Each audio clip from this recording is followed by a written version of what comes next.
Welcome to our weekly Masterclass series. It's noon East Coast. It must be 9:30 in the evening in Bangalore. Most of the Parisians, I think, are making the most of the fact that the restaurants and cafes have opened up. So we understand if you're going to be watching the recording of today's session, but we're delighted that you're joining us from all over the world for these weekly sessions that we've been holding, taking a deeper dive into each of the M7 schools to really look at the cultures of the schools and, of course, the admissions process. All of them have just been through 12 months with record application volume. Not just double-digit growth. Some of the schools have really seen numbers shoot upwards, and that's expected to continue through the next year. So we hope that the next hour will be very insightful and very valuable to each of you as you think about your business school plans and the journey that you're embarking on for the year ahead. I mentioned some of the different events that we've already held. As you know, my great fortune is that I get to work with all of these insider admissions experts from the world's top business schools. Today, we'll be looking very specifically at Columbia Business School and at MIT Sloan. But of course, the expertise extends well beyond that across the top 10, top 15 US schools, and of course, the top international schools, the likes of INSEAD and London Business School. We're very mindful that everything that we share in masterclasses like this then, of course, adapts to you and your story, your background, your experience, your accomplishments, the path that you've taken and the choices that you've made. So we do encourage you to reach out and reserve a free consultation with the Fortuna team to really be able to, we take a lot of time to review your resume before that call and have what we hope is a very meaningful and a very helpful discussion with you.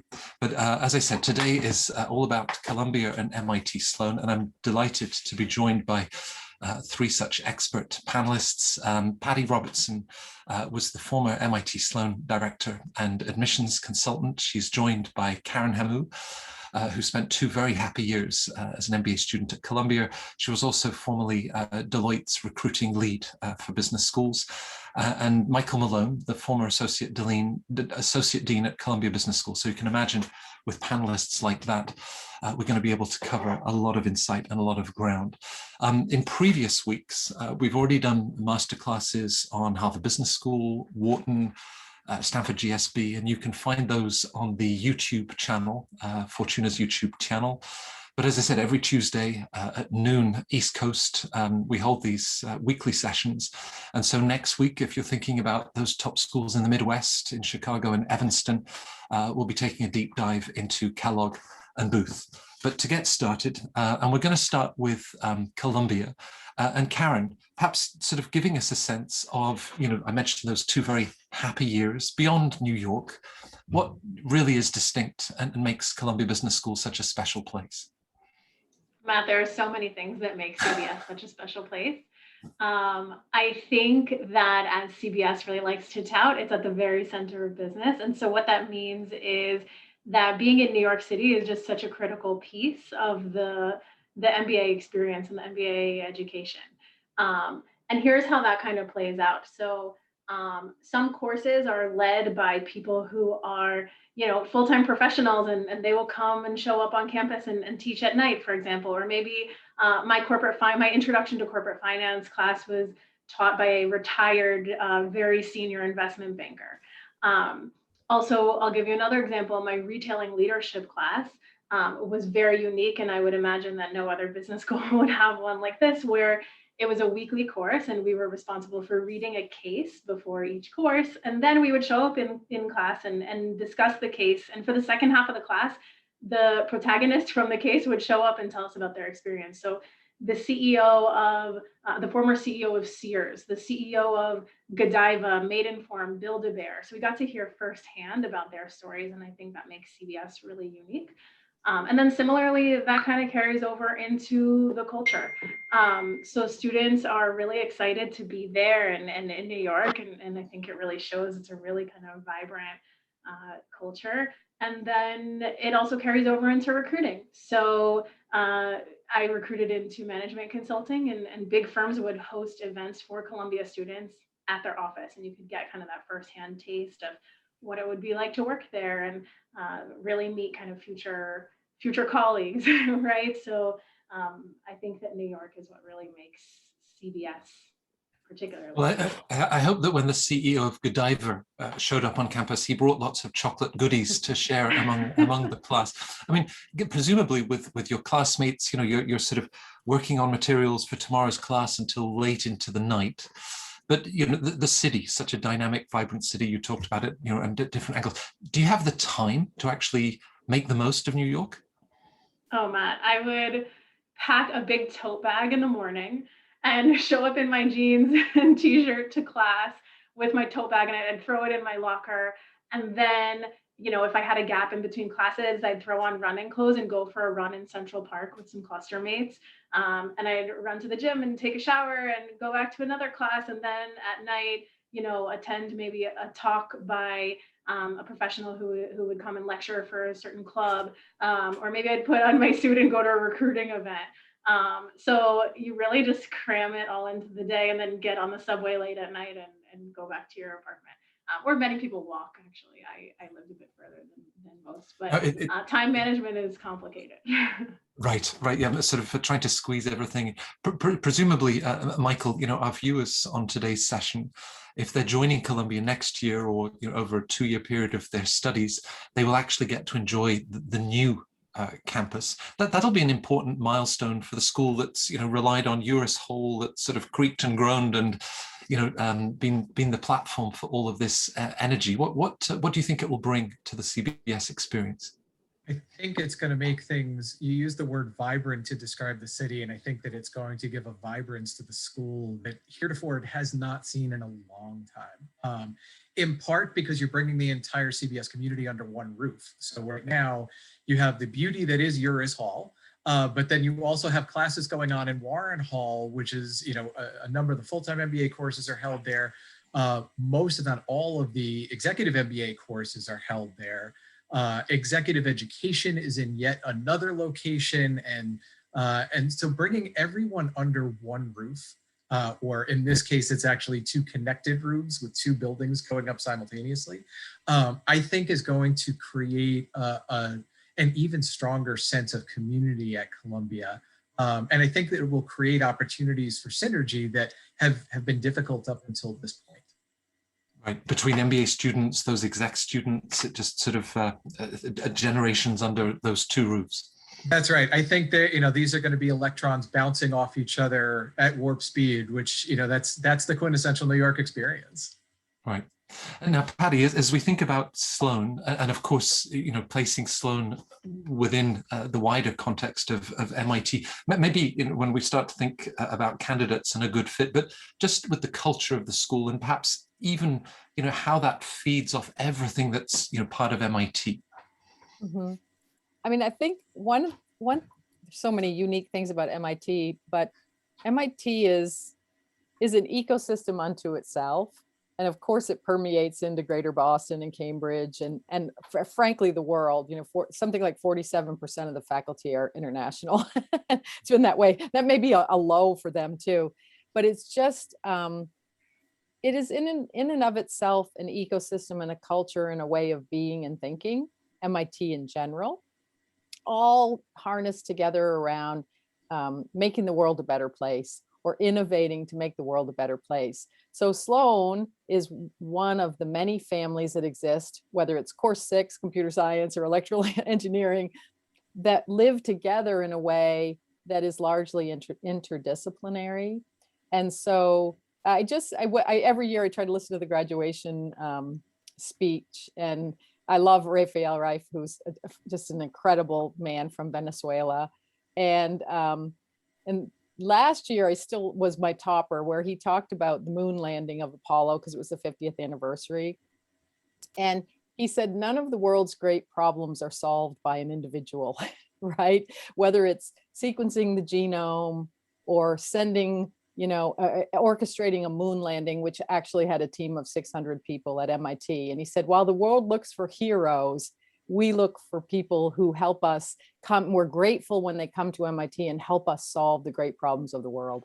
And that sort of summarizes the kind of place it is, the attitude that it is of openness, collaboration, and things like that. And so while there are a lot of when you come there with that kind of mindset, then all of the things that Michael and Karen were talking about are at your doorstep, because you are intellectually curious and open, and you understand that the boundaries of your ideas are not at the door of the institution, but beyond it and in the people that you meet. And so that just sort of summarizes the milieu in which you would develop. Lastly, I think it's important to, when I think about MIT considers you their product and part of their family, and they're super proud of it. And so they haven't done a good job if you don't come out of there thinking even greater thoughts and feeling really proud about what you do, and you're always a member of their family. And so that in and of itself, I think, makes it kind of a unique, extreme value-driven, idea-driven type of a place. Right. In terms of being a good fit, perhaps we can even consider, it feels that sometimes candidates opt out of an extraordinary school like Sloan, thinking, well, it's geek heaven, it's tech, innovation. It is all of those things, but so much more, and so much more breadth, right? Mm-hmm. Yeah, I mean, I think, its model is, it gets the reputation for that because when it was founded, obviously up the road was a very powerful liberal arts university. And so during the industrial age, the problem of the day, it's established to solve the world's great problems. So the problems of the day were industrialization and what it means. And so what are the great problems of our time and how do we solve it? And so by design, because there were other institutions doing that through which they've had long-lasting collaboration. I mean, MIT's open education was founded with Harvard. MIT edX is with Harvard. And so it exemplifies that what are the real boundaries of an organization or a problem? And they really should be limitless in given the types of problems that we have to solve. But I think, so it's more to me a mindset. And so when you apply, is this something you want to be part of or you want to contribute to? And it's all comers, right? I mean, everybody has criteria, and there's so many people that apply, and it's difficult to get in for that reason. But it's more like, is this someone that can help us advance these things and work with us collaboratively to do it? And sometimes the great ideas don't come from people with traditional backgrounds. They come from people with untraditional backgrounds, or the pioneers. A lot of the people that come up with what were once crazy ideas are often the people that we go back and say, wow, we may not have even thought those people would have been viable candidates. But in fact, even Joy Ito, who was always a great example to me, who ran the Media Lab, didn't even have a college degree. So, I think it's more looking at what is it you want to accomplish, and is this a place and a milieu in which I can do that and I can contribute, with everybody's idea on how do I contribute and how do I solve big problems. Right. And you talk about the great problems of our time. Sloan, of course, was the first of the top business schools to have a sustainability lab, and then right. Many other labs beyond that. Perhaps returning to Columbia, and Karen, just your thoughts, where again, someone might sort of box in the school and say, well, it's all about finance, right? It's New York on its doorstep, but whether it's retail, luxury sector, New York is more entrepreneurial than the West Coast. There, I've said it, but the FT did write that. It's so much more than a finance school. Would you agree with that? Yeah, Matt, I get this question all the time on our free consults, on our 30-minute consults, and I think people misinterpret that. Columbia has a great finance program, and they have, again, great finance recruiting relationships, but that doesn't mean that that's all they have, right? And so a certain percentage of the class is focused in that direction, but there's hundreds of other students. It's a pretty big class of 700 students. So think about the other many hundreds of students who are recruiting into many other industries. I actually chose CBS because I felt that it'd be really strong in retail, right? So it had nothing to do with finance, and I thought that the finance education would be good for me. But that was kind of an added bonus. It wasn't really what I was looking for. So don't get confused between a school's strength and that would be the only thing it offers, because I think CBS is very much a generalist school. So healthcare, real estate, there's something for everyone. I guess that's reflected in the electives. And then similarly, Michael, in the profiles, and then crafting the diversity of that class. No one profile, the analysts and associates, they're coming across from all sectors and industries. That's 100% right. And I think both schools really pride themselves on identifying folks. Patty, you talked about just having the right mindset of being sort of an intellectually curious problem solver. I feel like that's a great description for what admissions groups are looking for in terms of background. There is no singular background. To give you an example, there were two different folks that I had the privilege of working with, one from '06 and one later on in the class of 16, who were both very successful Broadway actors prior to coming to Columbia. Other folks that I worked with who were very successful in the military. They were coming from teaching and other not-for-profit areas. And this is in addition to the more traditional sectors that you see represented, folks coming from banking, consulting, manufacturing, and other areas. So there really is no single background that is a necessity for folks looking at, I think, either of these schools. There are a few things that I think I can highlight that folks may want to give some thought to as they're presenting themselves or considering their candidacy. Their background should show some professional promise, and that can look a lot of different ways. It can look like a promotion from year 1 to year 2 or year 1 to year 3. It can look like taking on greater responsibilities for their organization and thriving in that kind of an environment. So I think if schools are going to veer toward one candidate or another, they're going to look for somebody who looks like they have strong professional promise, as demonstrated by the fact that they've moved up in one way or another from their starting point to the point at which when they're applying.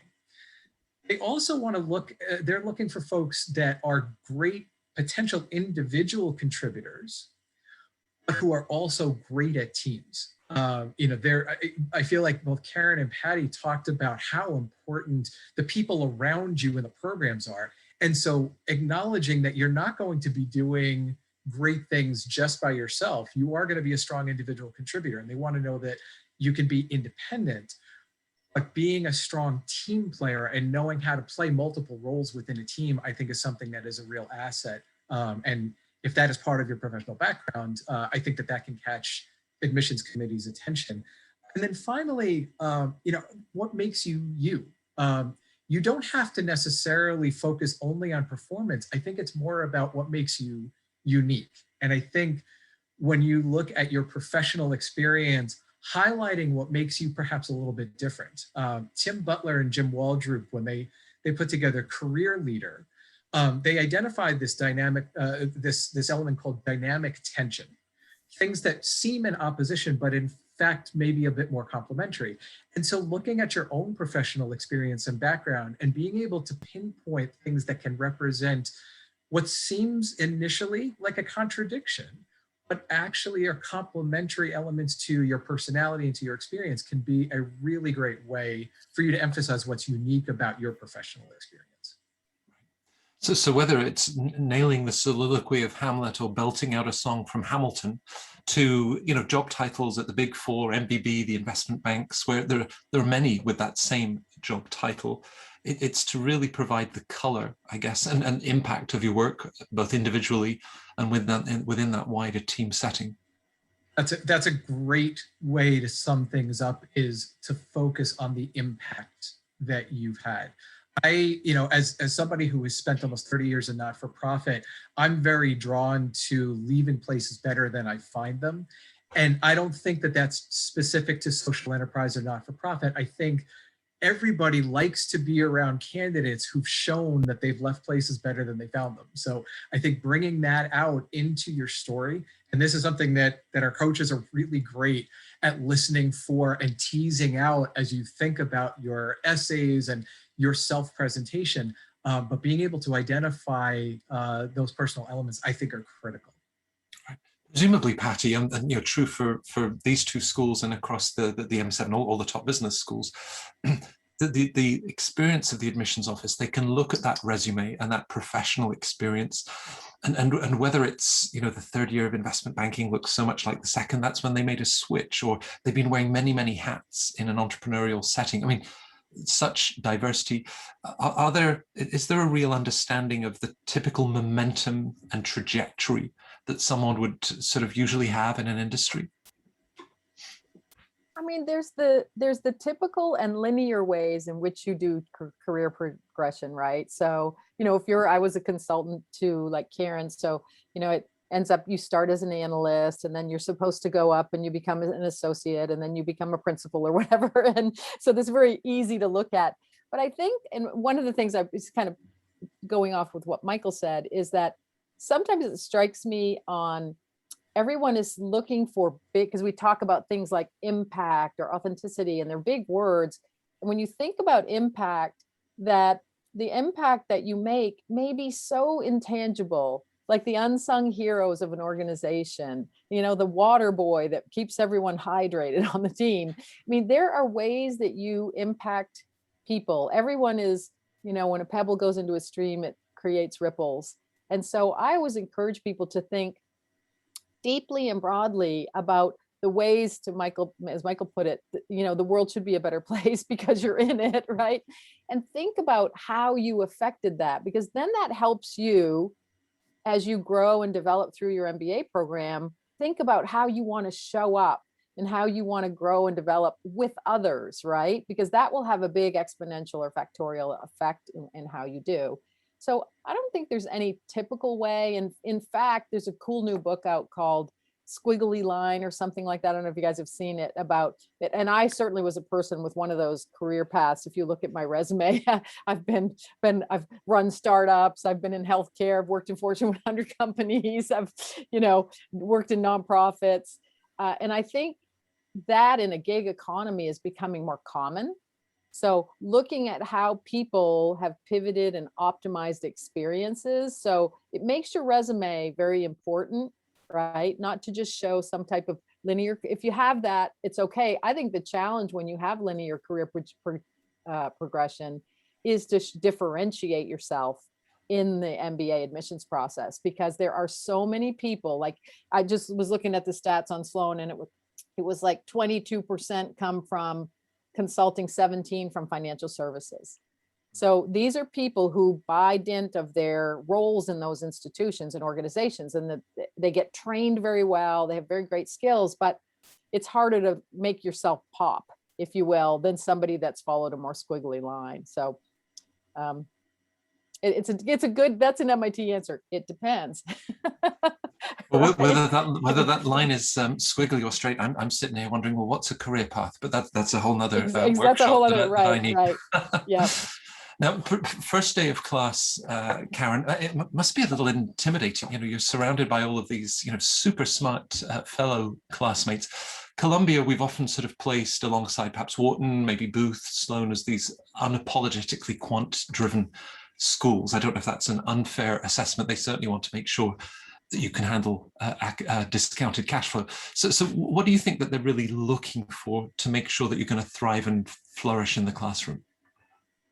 I think I'll echo some of what Paddy and Michael have already said. I think intellectual curiosity is really, really important, because it's not just about what you already know, it's about your ability to dive in and learn more.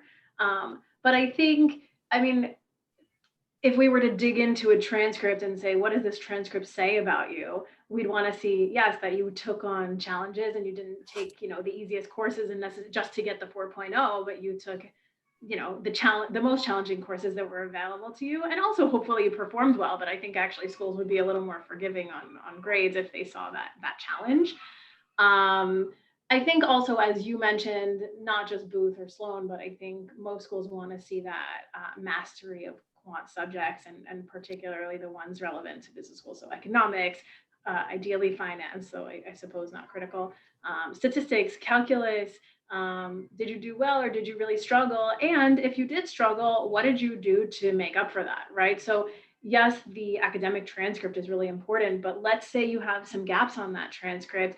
Did you then fight to close those gaps later? Did you take additional coursework later? Did you maybe choose professional opportunities that would challenge you quantitatively to actually prove that you have those skills, and not just to business schools, to yourself, right? And to the world. Don't be afraid if your transcript doesn't show these things, because I think you can show academic promise even through things that happened after your academic career.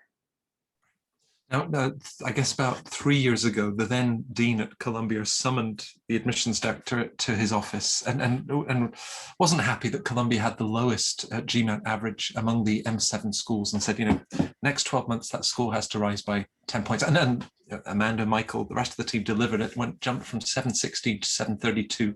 But where do you place a 3.5-hour standardized test alongside 3.5, 4 years of undergraduate study, that intellectual curiosity that's taken you from fluid mechanics to Greek civilization?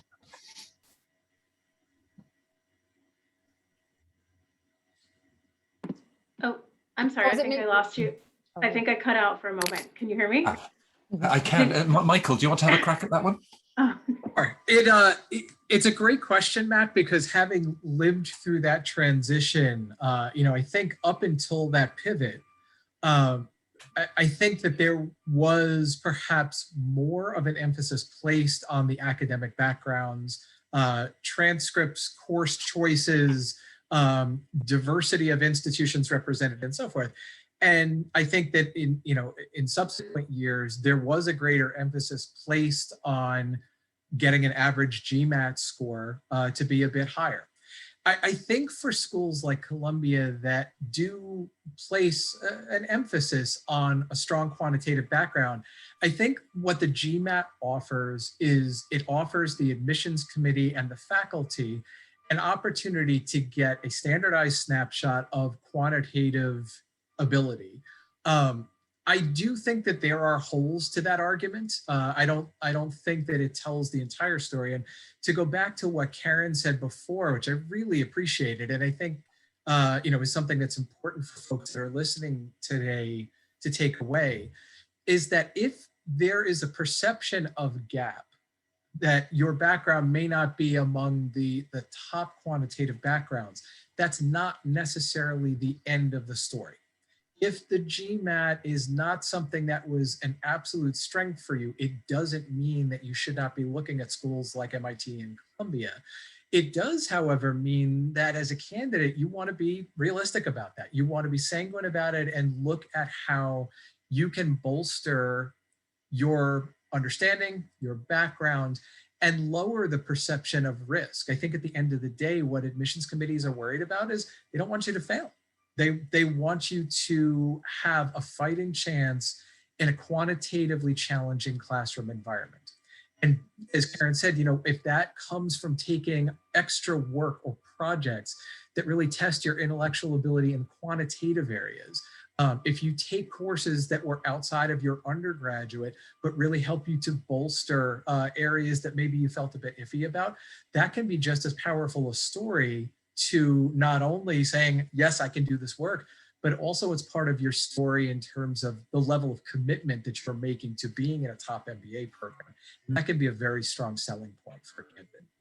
And we'll be looking at so much richness and color that you can bring through extracurriculars, community engagement. But before we do, just one final word on standardized tests. And Patty, perhaps a nod to MIT Sloan that, of course, for the past 12 months has had a GMAT optional policy.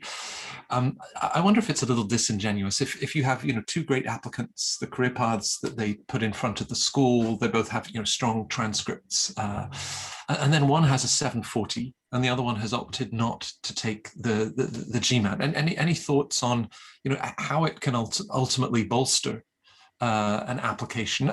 Understandably, some have a real issue with standardized tests, but what are your thoughts on that?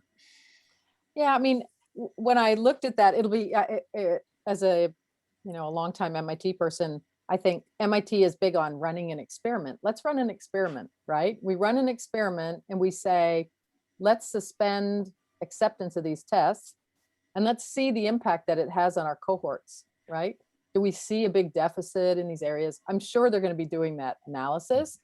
I think the other thing that's kind of unique about MIT is MIT, because it started open learning, because it started edX, MIT, and they view being able to catalyze 3,000 people a year coming out of these programs as their a big contribution to society, right? That they study how you learn. So they've made how people learn a laboratory. And what I would say, I would parrot everything that both Karen and Michael said, but learning doesn't only take place in the curriculum that you take in the classroom.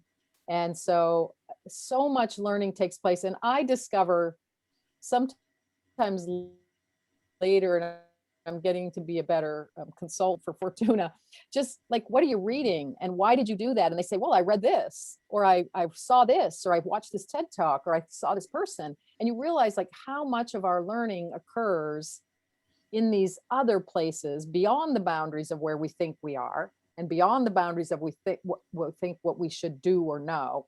And so I think that's going to be a trend into the future. And you'll see it even with these new online courses and things like that. So again, it's really so much on the individual augmenting and looking beyond. The other thing I'll say about data, because a lot of people say, oh, I'm not quantitative or I'm not mathematical, so I can't go to Columbia or I can't go to MIT or I can't do these things. We live in a technology age. And so you don't study these things just to know them themselves, but because it informs so much.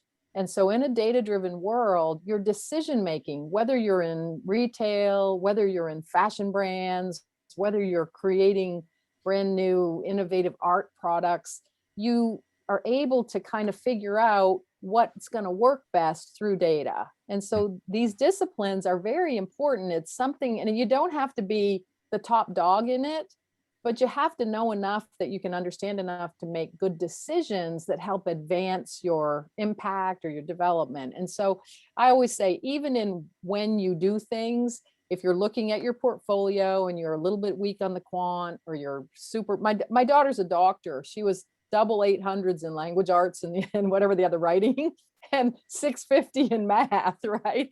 But she's a really good doctor because she has a very strong right brain. So I just encourage people to kind of stretch in your weak places, right? And be able to explain it. To me, if you set a goal that I know I'm weak in this and you actually did something about it, even if you didn't get a straight A in it, I'd be really impressed by the fact that you knew that, you were reflective about it, and you knew why you needed to know it. So I think those are the more important things, and will be more important in the future. Of course, we do have this future societal goal to put a woman on the moon, not just another man, and everything else that beyond that professional path that can speak volumes.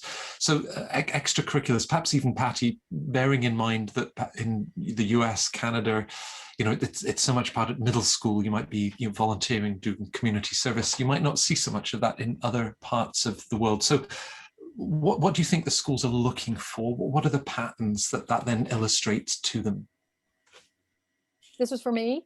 Yes, it is. I'm going to do. I think, again, it's sort of like if you ask an abstract question, like where does learning take place, right? And we have traditional, the obvious answer is a school. The same thing is, where do you make an impact, right? An extracurricular, it used to be, oh, I'm going to go out and I'm going to work in a food bank, or I'm going to go do these things. There are many ways in which people help their communities just in their daily lives. And it could be helping someone, an elderly neighbor, get on the bus every day or something like that. So I always challenge people to think more broadly about what it is you do with your free time, right? Where you feel like you're going to, and sometimes those things don't even show up when we get their initial packages from people. And then as getting to know people, you go, wow, you never mentioned that to me. That's fantastic, right? And they're these little stories that you may think are small in impact that are so big in demonstrating the dimension of you, right? Of what kind of a person you are, what kind of a human being you are, how you would be on the campus. And often it's, it's the unsung hero, right? The unsung things you do that maybe you need to acknowledge yourself. I mean, probably something your grandma or your parents taught you to do, and you just think, oh, it's natural, or it's just something I do, but they really matter. So I think extracurriculars are important, but I don't think, again, it's like, the whole app is a portfolio. It's a piece of who you are and what you bring and why things matter and what would motivate you. And that's what's important. So I always worry when I see extracurriculars that are too canned, if you know, and as you guys know, when we look at extracurriculars, we look at the duration, right? So, okay, I started this a year ago because I know I'm applying to business school and I have to have one, as opposed to maybe something that I've been doing all along. So. Right. Karen, you've worked successfully with so many applicants, not just to Columbia or Sloan, the M7.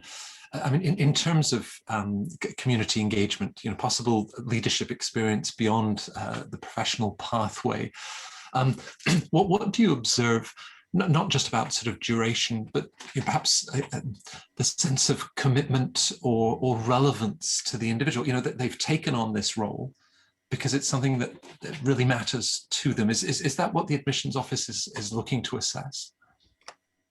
Yeah, it's funny. I mean, as Paddy said, I think sometimes people come through our door who have kind of misinterpreted this prerequisite, and they think, it's supposed to be about, I need to volunteer for a nonprofit for the year before I go to business school. And I think that what schools want to see is something much more organic.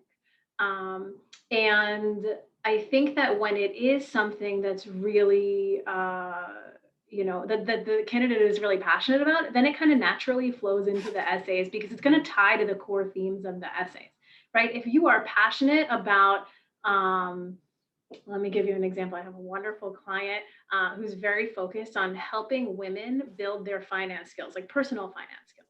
And so her career is relevant to finance, and she's kind of been working to build out that skill set. But then she leads a women's discussion group about that specifically for women to talk about their personal finances, and her extracurriculars specifically support women in business.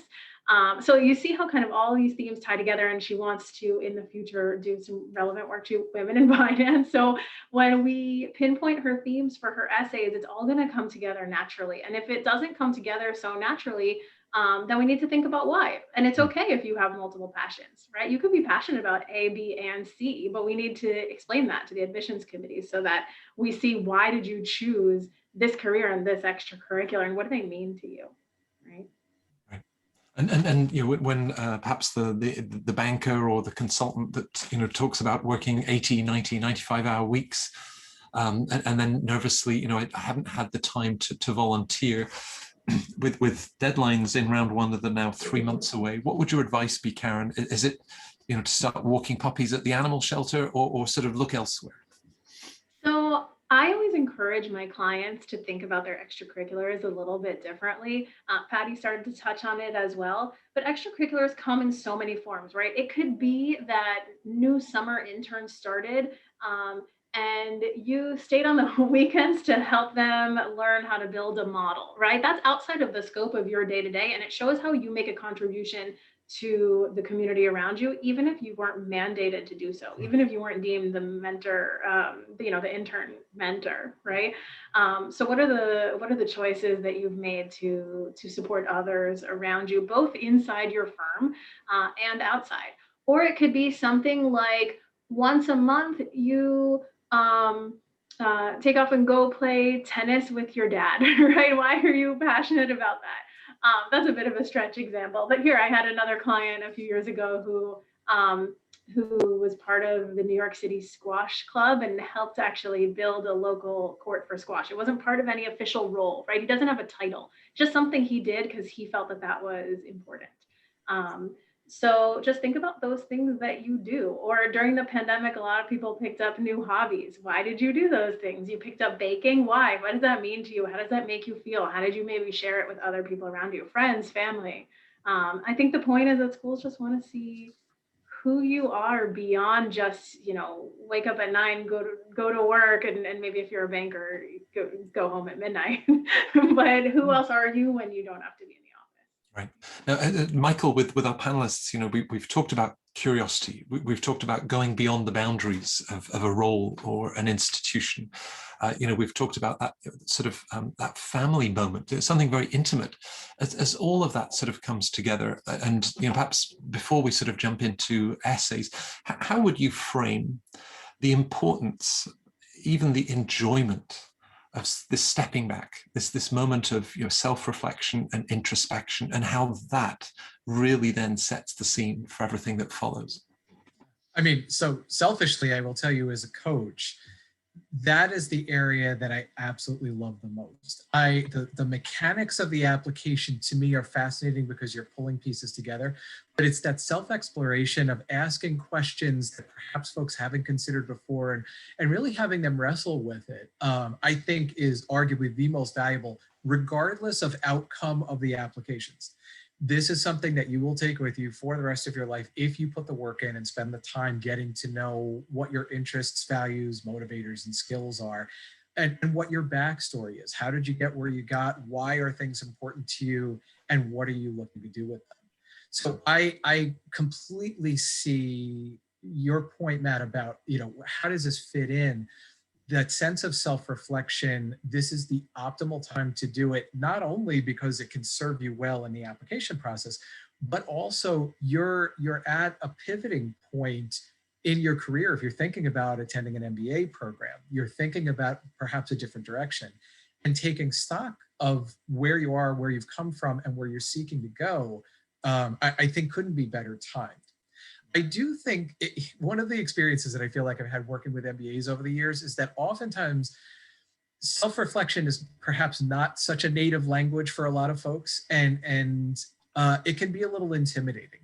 So having the conversation with somebody who's gotten to know you and can help you to kind of guide through what's your personal mission statement, what's your North Star, at the end of the day, regardless of variables or circumstance, what is true about you, I think can feel at times a little intimidating, but is a really worthwhile starting point as you then start to lay out the pieces of your application to share those elements of your personality that might not otherwise come up. And I will tell you, from an admissions standpoint, when you're getting thousands of applications, the candidates who really invest in that self-reflection and are willing to make themselves a bit more vulnerable, and to share some of what they've worked through, overcome, learn, how they've transformed and how they want to continue to transform, I think can be a really powerful statement for a candidate. And I guess with what you're describing, it's not that there's one answer that you should be sharing or that the admissions committee is looking for,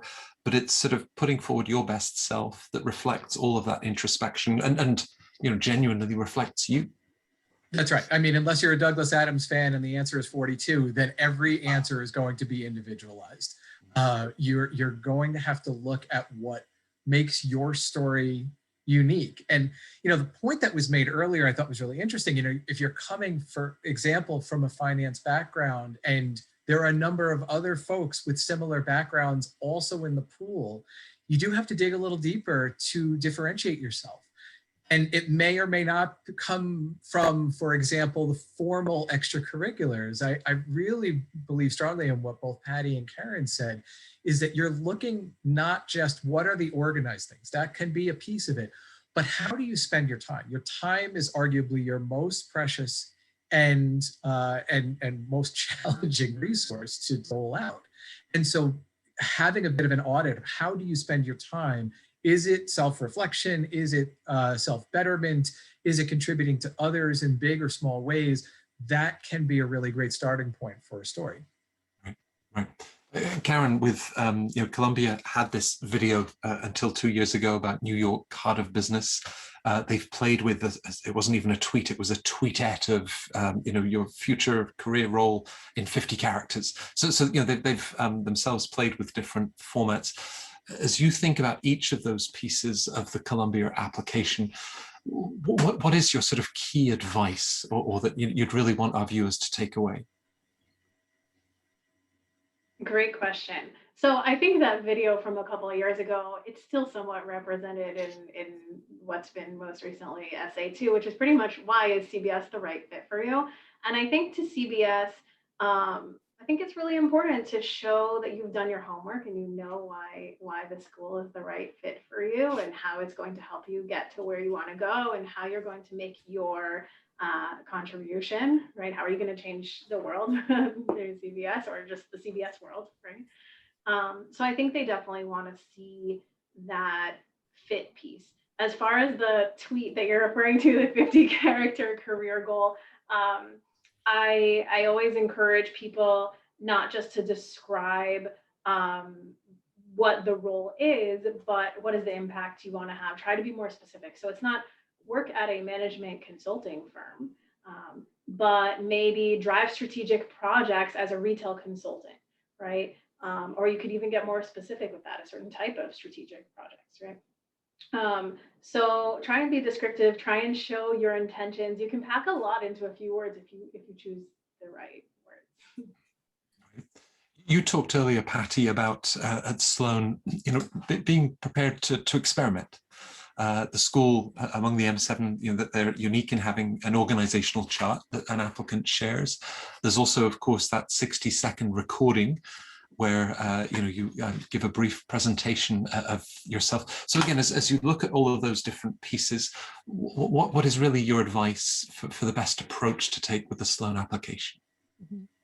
I mean, I think what's kind of cool about what they've done is that even though it can make it more difficult to assess people depending on the quality of those materials, but essentially, if we have a very small period of time in which to evaluate a great number of clients, what's the best way to give them a good shot at showing us the dimensions of themselves?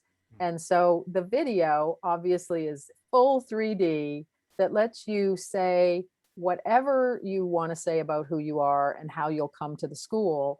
And it gives them a really quick image of, and it's hard for the candidate because I think a lot of candidates, my advice would be don't underestimate.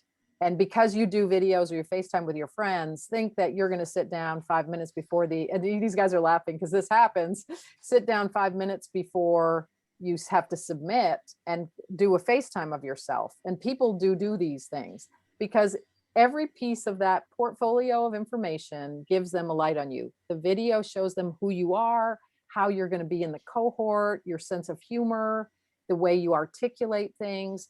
The resume, by definition, shows them what your business, what your core capabilities are, what your business experiences have been, what many awards, extracurriculars. So you got one page to get all that in there. So you don't want to waste real estate on that. And then the cover letter, which has been a long-standing piece of information from, for Sloan, way back was meant to differentiate them from other programs because a lot of people who actually may have hired help to help them with their applications didn't get that help on a cover letter because it wasn't part of the traditional package. And we would see vastly different grammatical experiences with the cover letter and the style from what we would see on the essay. So it was a piece of data, right? So we could look, but it lets you, in the same way that, one of the other schools will ask you, say anything you want, it lets you say, here's who I am. So each of those should be multitasking and non-repetitive, and none of them should be trivialized as something that, I do videos all the time, I can just throw that in. So I think it's kind of lastly, people forget, and I noticed even on our interview guide, they've decided if you are granted an interview, they'll throw out 2 questions for you.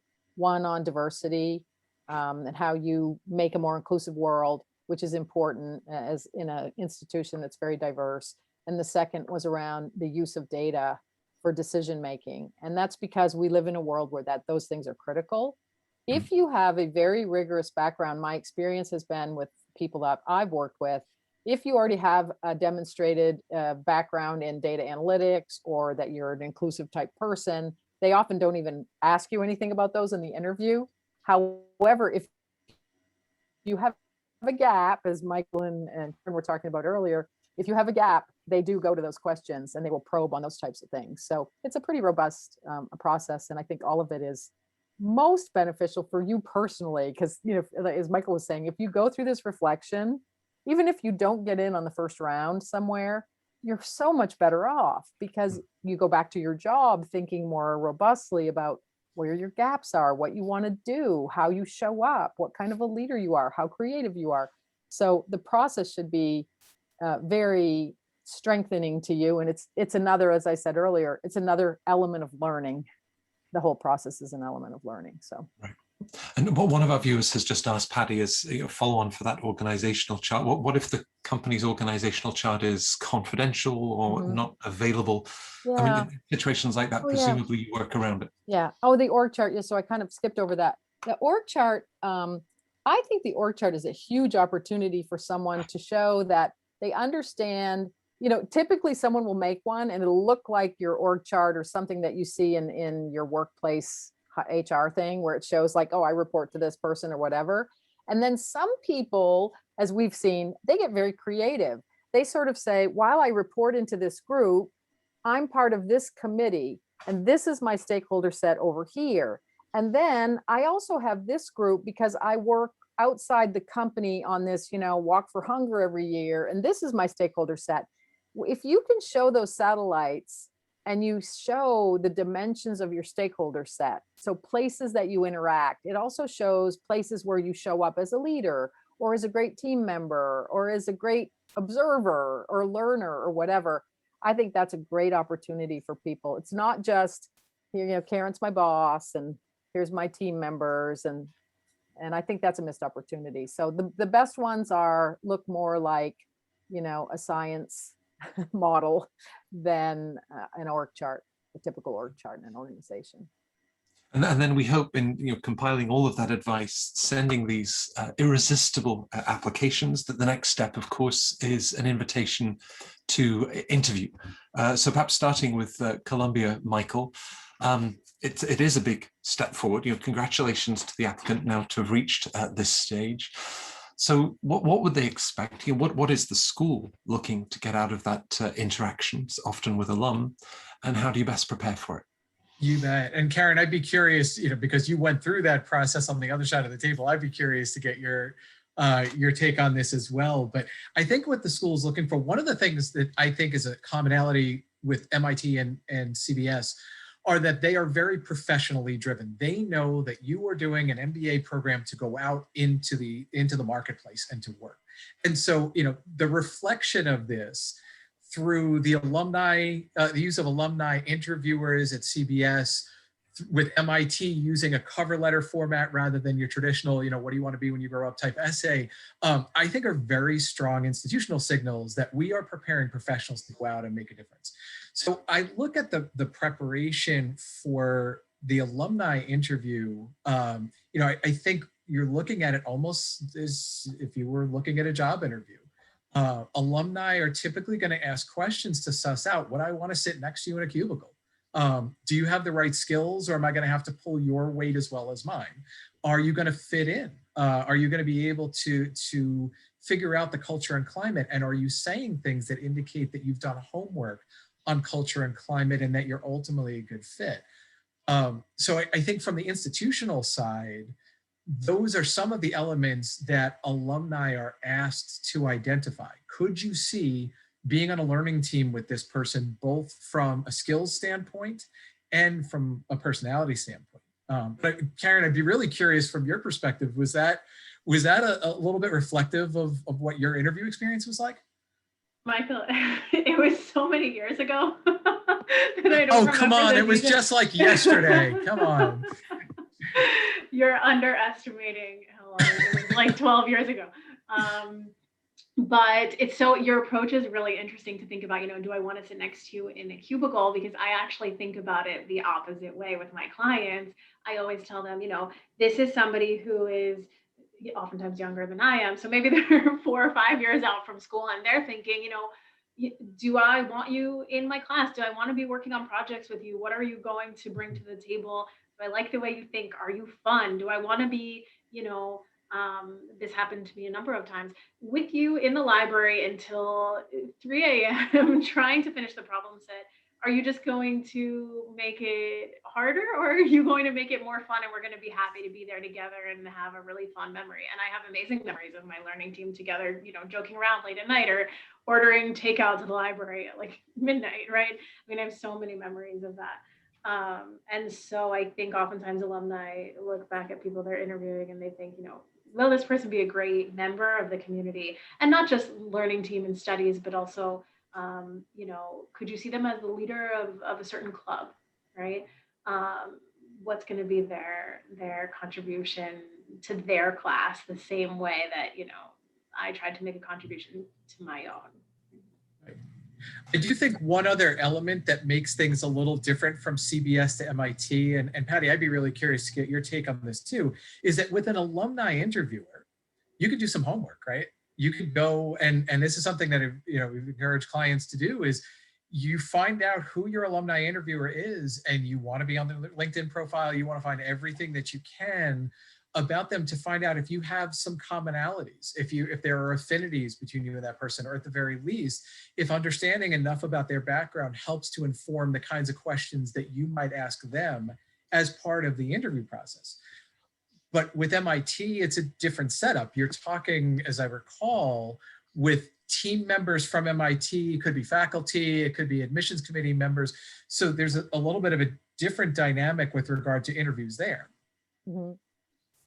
I think there are a lot of pros and cons with alumni versus admissions interviewers. And I think depending on, their mindset and stuff on the alumni, you could get some people, I find them sometimes to be tougher because they've personalized it, like they're personalizing it. And if they're younger or closer in age to you, they're much harsher critics, because they're trying to imagine, are you going to be my peer? Or are you going to be like me? Whereas, people who are in admissions know that we are looking at your potential and what you've done so far and what we could do and how that will all fit together. And plus we have the benefit of knowing what the cohort might look like and things like that.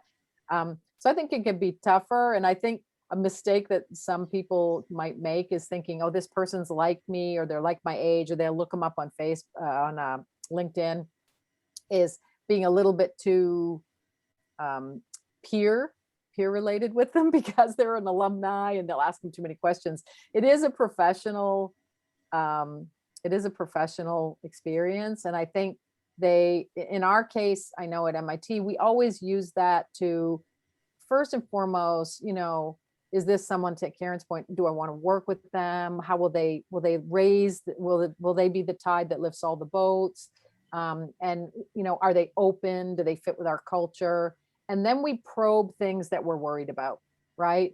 So they may have made all the boxes, but there's a few things that we're sort of worried about. And so we would go deep, whether it's on data, or we'd go deep on relational. If there's not enough we and too much I in their materials, which is a common mistake that people make, is even though you're showcasing yourself, it's really showing an orientation toward other people and the team effort and things like that. And so I think that's why I think MIT still does it in-house, and we don't, and then we do fewer interviews as a result, because we just don't have the bandwidth to interview as many people. So before you sort of dial up Uber Eats to get Vietnamese spring rolls and pizza for your alumni interview, I mean, Karen, just in terms of advice, naturally the individual would like to shine, but perhaps can sometimes then be too overeager and in that one-to-one interview setting. So how do you get them to kind of take a breath and presumably also be mindful of everything that they've already shared with the school? Yeah, I always tell my clients to prepare, but not over prepare. Meaning, let's do a mock interview, 1, maybe 2, write out all your answers, practice in front of the mirror. But when you start to feel almost robotic, that's when you know it's time to stop. Don't practice anymore, because I want you to be polished and know your stuff and know why you're the right fit for the school, and think about kind of what stories you want to share about your background. And to your point, different stories perhaps than what's in your application. but you also want to have some personality and be natural. And if you just, practice 100 times in front of the mirror, then it's just a script, right? And we don't want to be too scripted. So I always encourage my clients to find the right balance between those. Now, among the questions, and perhaps Paddy, with you, given that there's the full-time MBA program at Sloan, and they also have this wonderful one-year master's, the Sloan Fellows MBA, which is typically intended for perhaps people that are 10, 12, 14 years into their career. So one of our viewers has asked, in terms of, I'm an older applicant, 30 plus, and in this case reapplying, but do you think there are any sort of pointers for someone that is 6, 7, maybe 8 years out of school, and things that they need to frame, even perhaps the post-MBA career goals that they would share if they're going to be beyond the typical associate level 2 positions that McKinsey and others would otherwise be coming to the campus to hire? What would your advice be for an applicant over 30? I think it's a lot of people, it used to be unpopular to be a switcher, like a career switcher, too much years ago. And now, because we live in a gig economy, everybody understands that it's actually important to be adaptive and being a switcher or have a squiggly line. And so I think it's perfectly reasonable to not only show that maybe you want to switch or you want to do something, maybe you've either maxed out what you want to do in the current vertical you're in, or you've decided that, wow, this is so exciting to me. In the back half of my career, I want to solve energy problems. That between what you did and where you're going is to show some activities or accomplishments or studies or something that get you into that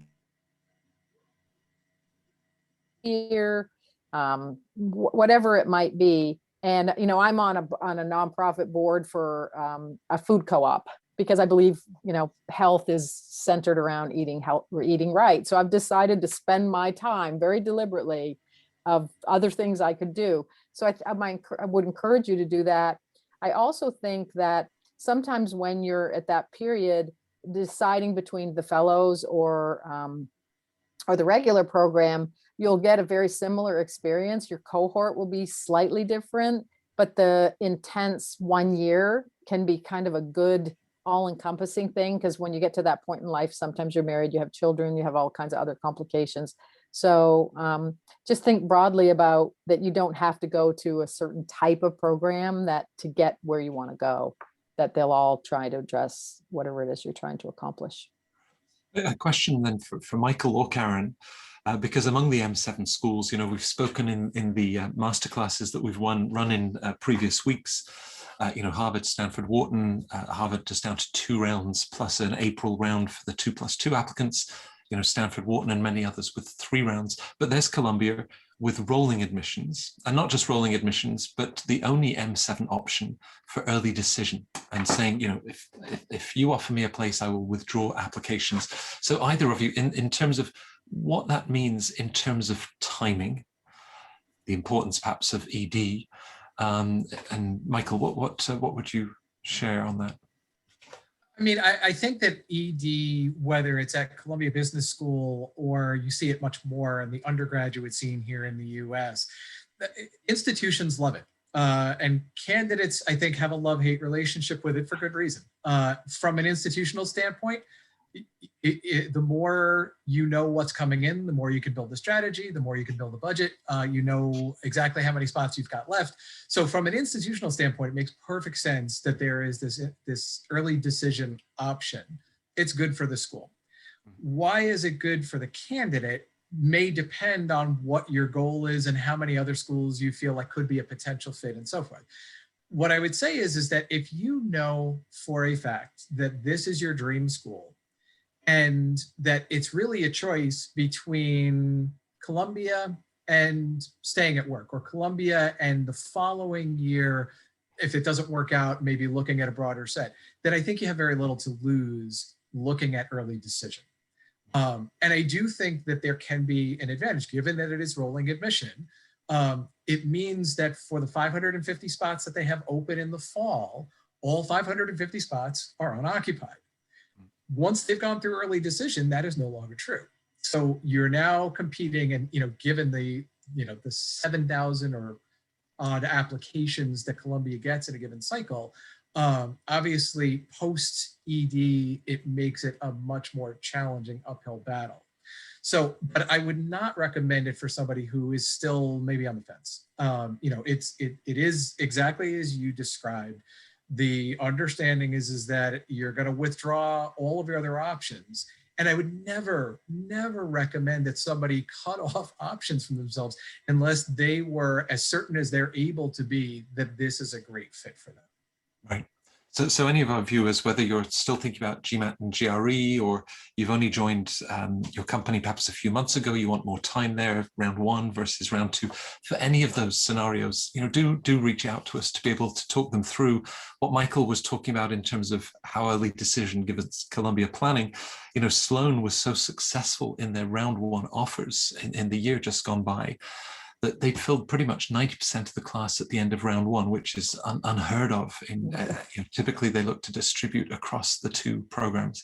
So the admission cycle of 2021-2022 lies ahead.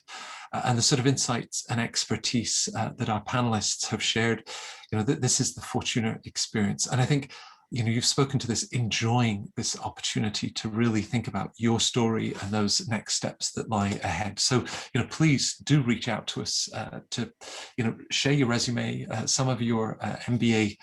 I used to say your hopes and dreams, but business school is more than just a dream. We want to turn it into your goal and ultimately your reality.